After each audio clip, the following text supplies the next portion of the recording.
2021 Public Service Career Expo. We're excited to have you in our session today to learn more about information technology careers in the public sector. My name is Alicia Mcdougall. I am a Human Resources Representative Senior at the City of Overland Park. My main role is recruiting and assisting in the hiring process for about half of the positions we have within our organization. I'll be your moderator for today's session. If you have not already done so, please have your teacher or classroom lead type your school name and number of students in your classroom in the chat box. We want to record who's joining us today in our live session. So let's get started. We'll introduce today's panel in the live session today. Please join me in welcoming Doug Hinsap, GIS Manager at the City of Shawnee, Kansas.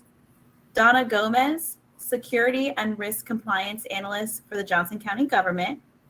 Shauna Irwin, Manager of Technical Operations at the City of Overland Park. Phil Sobel, IT Security Administrator at the City of Olathe. Terry Stewart, Software Architect at the City of Overland Park, Kansas. And also joining us today is Tony Sage, the Chief Information Officer at the City of Overland Park. Doug, let's start with you. Please briefly tell us about what your position is like or entails in the world of GIS. Good morning, students. My name is Doug Hinsap.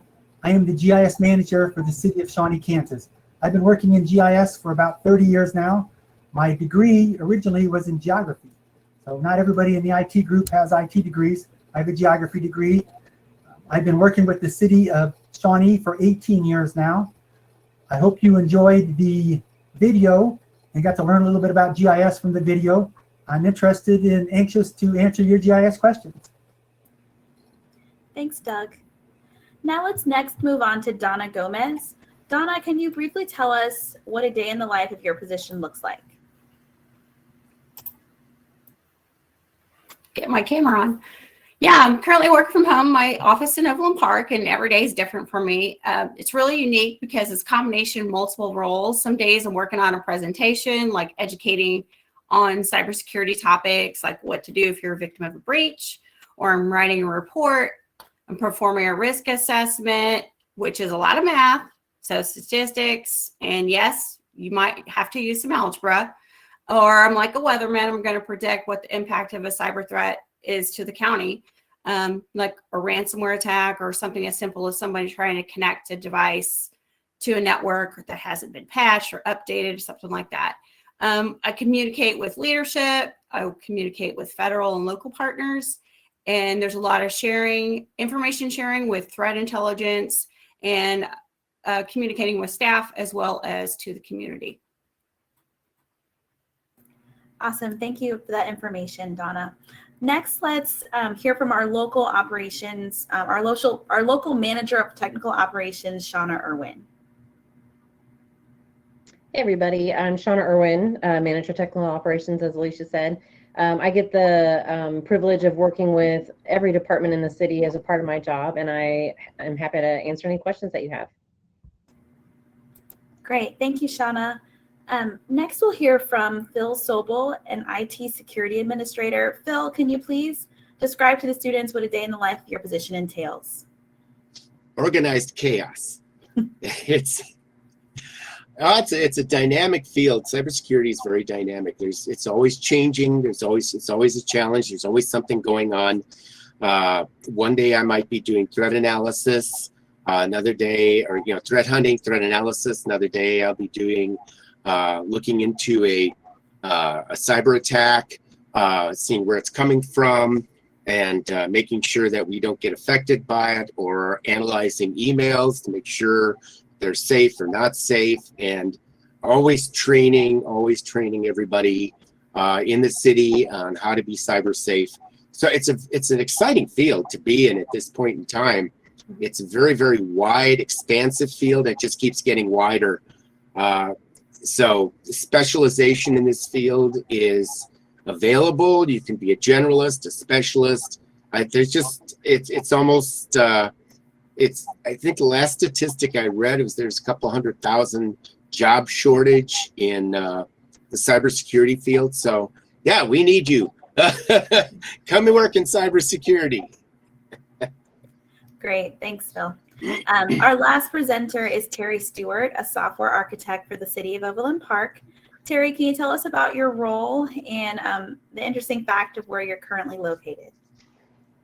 Sure, Alicia. Hello, everyone. My name is Terry Stewart, and I am a software architect for the City of Overland Park. A software architect is basically a computer programmer, so I write code to support the applications and services everyone else has been telling you about. And I know COVID caused many of our normally in-person employees to work remotely for the last year. I have actually been working remotely for the last 4 years from Charlotte, North Carolina. Prior to that, I worked on site at Overland Park for about 11 years. Awesome. Thanks, Terry. Before we move on to the next segment, talking about Agilities, I do want to briefly mention that when we get to the question and answer session, we will hear from our Chief Information Officer, Tony Sage, who will help moderate that part of the program for me. So we previously mentioned Agilities in the video.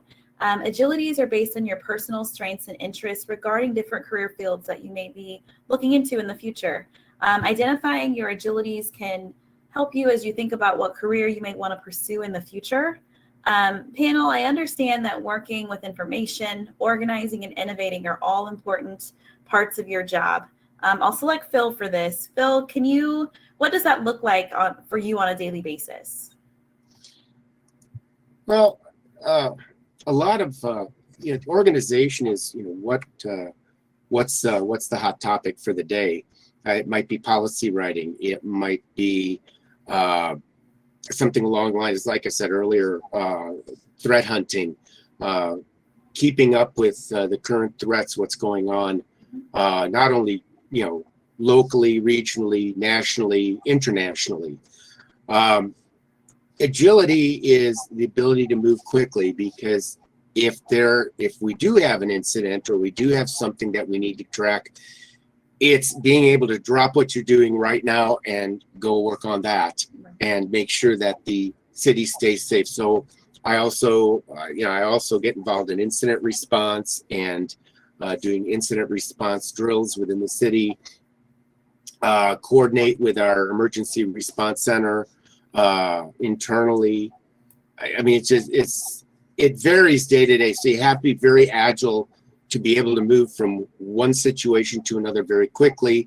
And the other thing is you have to have those soft skills to be able to communicate effectively up and down the line, from the executives all the way down, because it may be they have to have information to be able to talk to the press. So you have to be able to talk to them, have a high attention to detail with what you're doing, and good problem solving.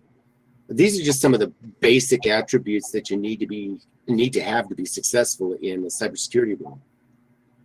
Thanks for that information, Phil. Okay, students, you've seen a sneak peek into the world of information technology. Now it's your turn.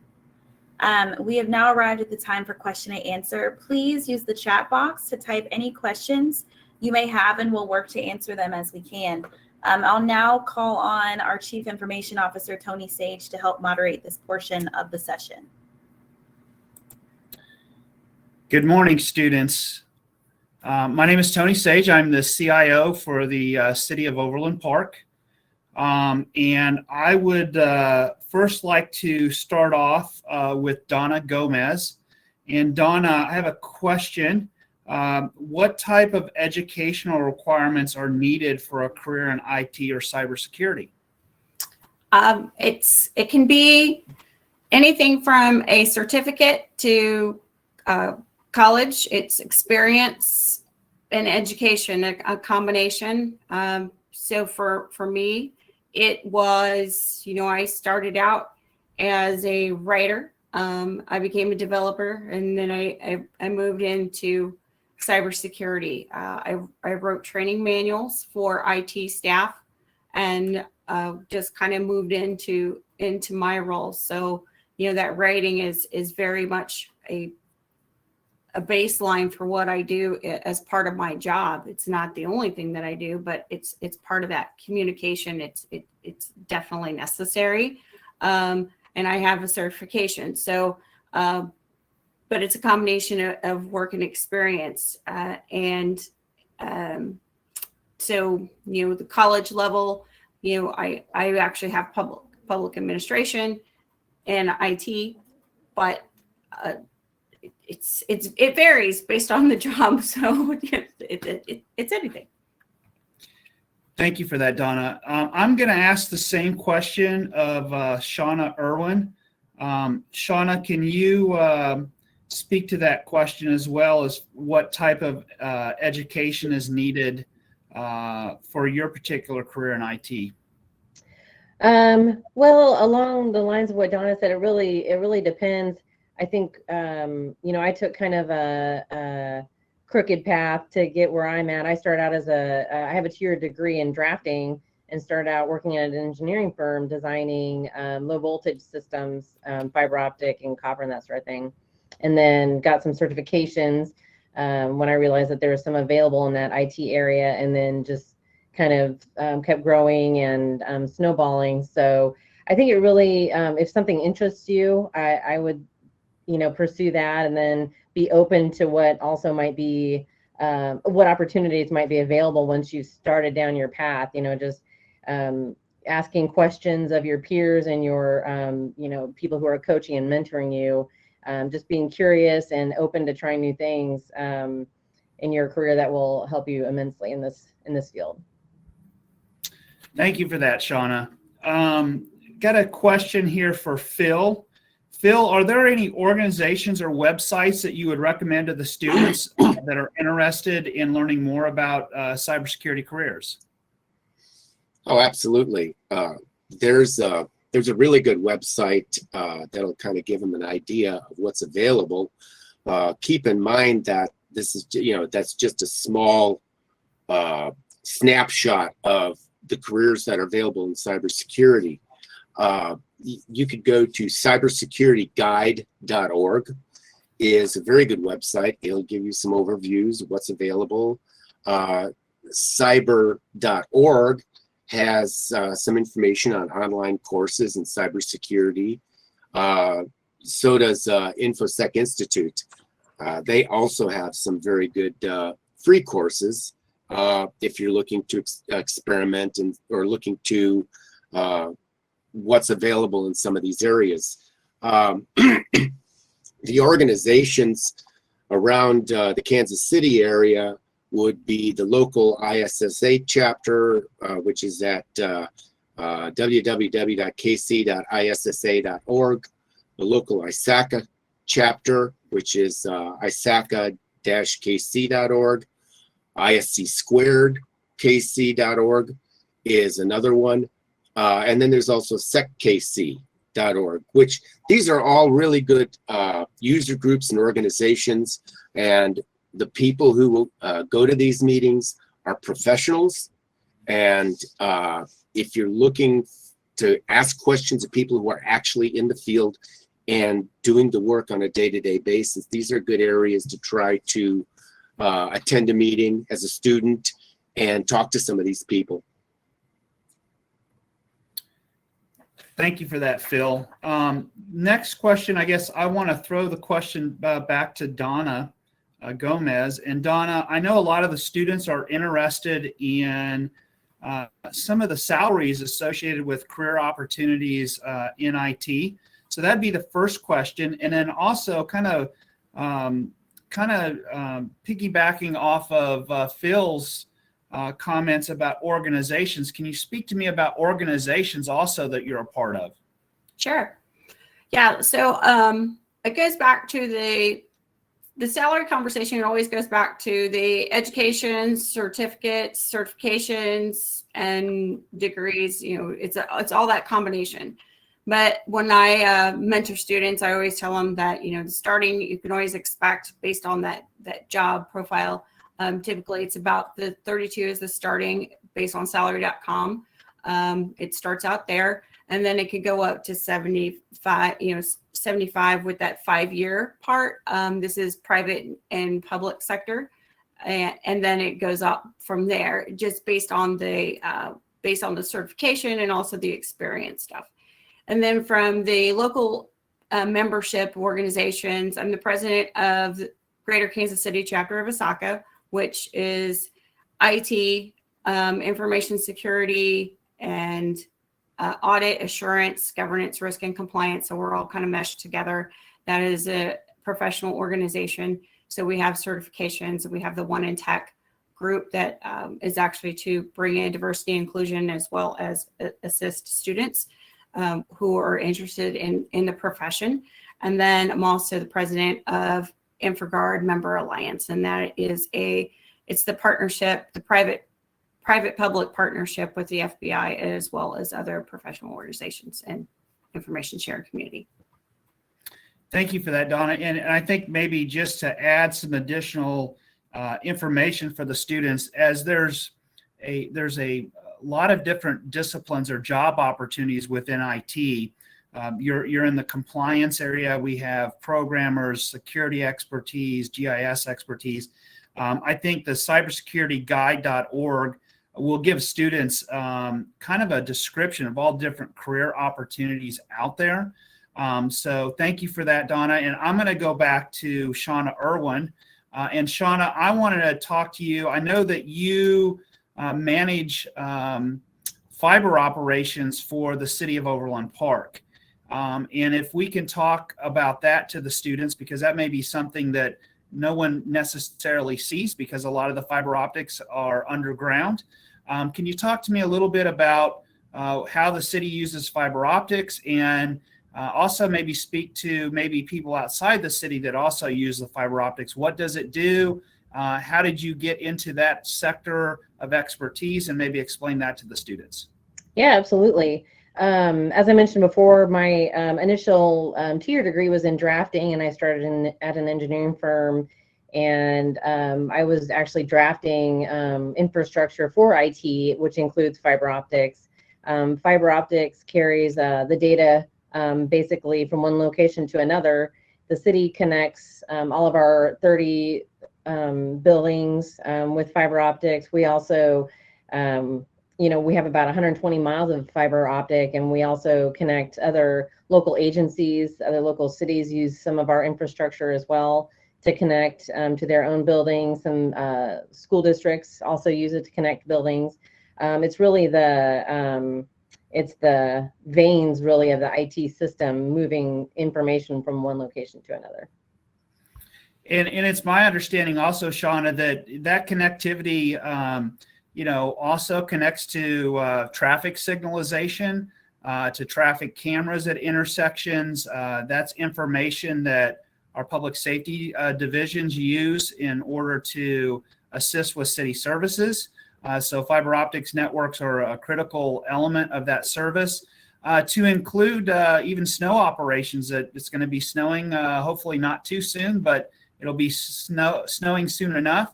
And we have connectivity with sensors in the pavement to tell us whether there's moisture on the pavements, what the temperature is, and our public works department will use that associated with their treatment of snow operations and plowing and salting and sanding, so that people can get to and from work safely, or our students can get to and from school. So I appreciate that. Thank you for that information. I'm going to next go to Terry Stewart. And Terry, I know that you work remote. You're not in the city of Overland Park or in the state of Kansas. And I think a lot of us have experienced work from home and different schedules associated with that. But why don't you tell me what a day in the life of Terry Stewart is in regards to some of the programming or support functions that you may provide for the city, so students can understand kind of from a computer programming perspective, what may be a function or a project that you're working on. Okay, so I know we've talked a lot about traffic cameras and GIS and snow, which I hopefully won't do anytime soon. You can watch our snow plows as they move around, see what they've been plowed, what's been spread, what's treated with ice treatment. You can also, on the same map, pull up our traffic cameras, so you can get a live feed of what an intersection looks like. Then kind of from there, you might be able to, the public works department manages those cameras. Well, if there is an accident at an intersection and the police need to respond to it, They also need to see what happened, maybe who ran the red light, kind of thing. So the Public Works Department will share that information with the police department. So I've written applications that enables a lot of the sharing between the departments. So one has the video, the other needs to write the accident report and file it to the state of Kansas, kinds of things. So it's a lot of the integrations between the systems. That's what I work on. As far as programming languages, sometimes people ask me about that. It's a lot of PHP, JavaScript, and C# for me. Those are probably our big three. Thank you for that answer, Terry. And we've talked a lot about traffic. And so I'm going to ask Doug. Doug, you work in GIS. And I know that GIS, I'm going to use the term geospatial, which the students may not necessarily understand, but kind of a representation of where something's happening within a particular city. And so traffic signals and mapping and that. Why don't you talk to us a little bit about, GIS services and what's new and exciting with that, and maybe expand on that a little bit for the students. Okay, so GIS is pretty all-encompassing for data. Basically, it's the maps, taking the maps and the data behind the maps and being able to display them. As Terry said a minute ago, GIS is kind of becoming more involved with the rest of IT. It used to be kind of a standalone department or little group. We had our maps and we could see it, no one else could. But now we can take our data and we can embed those in so many other programs that are out there so that they can be used by a lot of people in a lot of different ways, however they need to use them. So GIS is very entwined with the rest of IT now. It used to be kind of its own separate area. Like I said, when I started, I was in geography, drawing maps by hand. I learned all the IT stuff kind of as I was working, to now be able to do, I consider myself more an IT man than a geography person anymore. So we have lots of GIS data. We have all the, talking about snow plows, we have the maps to map out each person's route so they know what streets to plow. Now we have 24 different snow plows going at one time in the city of Shawnee, and we have 2 different crews, and they go 24/7 until they get it plowed. So they have to be able to track what streets they've done and what streets still need to be done. So we have maps that we've created for each of the routes, and we have the program that tracks where they've been so they can see what they plowed and what they haven't plowed. Even when they do a shift change, they can look on the map and see, oh, looks like they've done this part, I need to go finish this other part. So GIS is very entwined with a lot of data, and it's very integrated now with the rest of IT. So Doug, you've mentioned, we talk about GIS. Let's talk to the students that may be interested in GIS. What is the software program that you use associated with GIS if a student's interested in a career in GIS? So the main player in the GIS software is a company called ESRI, ESRI, Environmental Systems Research Institute was their original name, but now they go by ESRI. They make a product called ArcGIS. So anything that starts with ARC, A-R-C, ArcGIS, ArcGIS Pro, ArcGIS Enterprise, ArcGIS Online is going to be an ESRI product. They're the main company that makes the software that just about everybody uses, which makes it nice. So everybody's using the same stuff. So when we compare or talk to other agencies, everything is compatible. Hey, how'd you do that? We can do the exact same thing, or we can send them data and they can easily use our data because it's in the exact same format. Thank you, Doug, for that. I guess the next question that I have is we're going to throw this back to Shauna Irwin. Shauna, can you tell me a little bit? I see that you're listed as a manager of technical operations.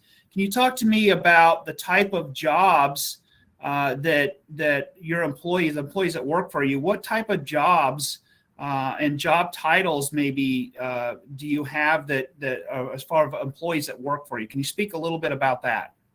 Absolutely, yeah. Technical operations is more the hardware infrastructure side. So part of my team includes the help desk folks, the technical support people, which support the devices and the users. and network architecture, and special systems, which includes card access, for your badge and security access, closed circuit television cameras, and the fiber infrastructure. And we're hoping to add unified communications, which would include voice support of different, whether it's web-based voice or our VoIP voice over IP system. So I know that your team, you guys, when people think of networks and security and operations, a lot of times we think about buildings.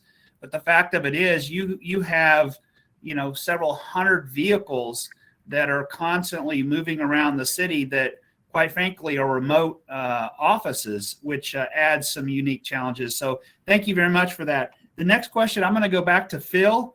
And Phil, I just wanted to maybe have you expand a little bit about job opportunities in cybersecurity field. I, constantly hear on the news and TV that there's a shortage of cybersecurity professionals. So if you want to speak maybe a little bit more to that for students that have some interest. Sure. There's the whole field of cybersecurity is constantly expanding. The problem that exists right now is there's not enough qualified people that they can fill jobs in the cybersecurity field. You have to have a good IT background, a good foundational IT background, but different jobs. You could be a threat analysis hunter. You can be a forensics analyst. You can do a lot of policies, procedures. I mean, there's a lot of things. I know what I do during the day varies. I do a little forensics. I do a little breakdown of code. I do some malicious code analysis, malicious email analysis. So there are a lot of different ways to go. And when I said earlier that you could be a generalist, which means you do a lot of these little things, or a specialist, you could be a penetration tester. You could be a forensics analyst, which forensics in itself is a field pretty much all to itself as well. But it does intersect with cybersecurity quite a bit. Incident response. There's so much in the field. It's when we said go to take a look at cybersecurityguide.org, it'll give you a good idea of what's available out there, but you can specialize in just a whole bunch of things to start with and then expand from there. I don't think for myself, I don't think there's one specific specialization. I mean, it's a constant learning, growing, reading, learning new things, learning how to defend, learning how the attackers think, because you can't defend unless you understand how the attackers are thinking. And just keeping on top of everything that's out there. It's constant learning, constant training. There's no, gee, now I'm a cybersecurity professional and that's the end of it. No, it's a constant education throughout your career. And that's the exciting thing about it, is that it's constantly learning, constantly changing, and you're constantly picking up new stuff. Well, and Phil, as you mentioned, the cybersecurityguide.org, it does talk about a wide range of career opportunities, but also talks about programs per state associated with, different educational institutions, where if you have an interest in a certain IT field, it can provide you information associated with where you may seek further education. So thank you for that, Phil. Mm-hmm. Thank you for that. I'm going to go back to our moderator, Alicia. And Alicia, I am going to ask you a question for the students associated with your experience with IT and how it impacts you on a daily basis, and how it helps you get your job done on a daily basis. Yeah, it's a good question, Tony. I get that question a lot, actually. So I deal a lot with information technology in various ways, from the system that people use to apply online. We have to look at resume and applications. So I view applications electronically and I forward them to the hiring supervisors for them to select who they're going to interview. With the pandemic, many of our interviews are also currently virtual. Not all of them, but it gives us another way to interview folks. Many of the recruitment fairs, so high schools, colleges, things like that, that I would have originally or previously visited in person, many of those programs have gone virtual due to the pandemic. And so using various platforms, Zoom, Google Meets, now this platform to reach students and applicants alike. And then I work with our communications team to advertise our jobs on social media. So Facebook, Instagram, Twitter, LinkedIn, all of those positions to let the world know that we're offering great jobs at the City of Overland Park. So I believe that's everything. We have a system that we built, or I shouldn't say that we built, but we use a system internally called Infor that I spend a lot of time, and I still do, with the IT department, getting that built to meet the recruitment needs for our recruitment staff, including myself. And when I have issues, I call the necessary folks to help work through those issues. So technology is very much integrated into my daily position. And, that's an important thing, Alicia. I think that a lot of students may say, well, I want to work in IT.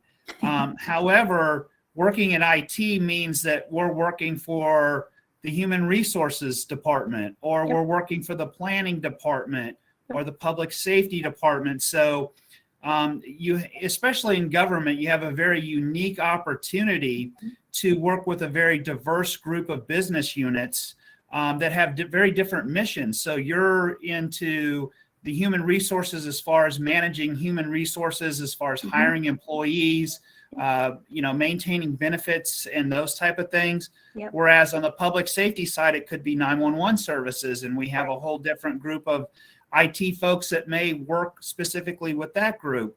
I think, from my perspective, knowing Terry Stewart and Shauna Irwin, they work with every department. So it's not just a single department. It's a very diverse work experience. And I think that from a day-to-day perspective, we all walk in and sometimes we don't necessarily know what our day is going to look like. Right. Exactly. So thank you for that. I am going to jump back really quick and go back to Shauna Irwin. And Shauna, ask you and we were talking with Alicia how our day-to-day goes. Maybe you can talk to the students a little bit about what a typical day, what you hope a typical day is like, as far as different things you may work on, and provide them just a brief summary of those type of things. Yeah, the benefit of being in IT here is being able to work with every single department. You're really helping everyone be able to do their job, their missions. So it's always very interesting. One minute you're helping, a fire department with a new fire station, getting all their technology. The next you're working with police on speccing out a covert, PC that they need to buy for, fighting crime. Bringing on new council members. It's just a wide variety of everything we do, and it's really interesting every day, all day. Something new, and it's always interesting.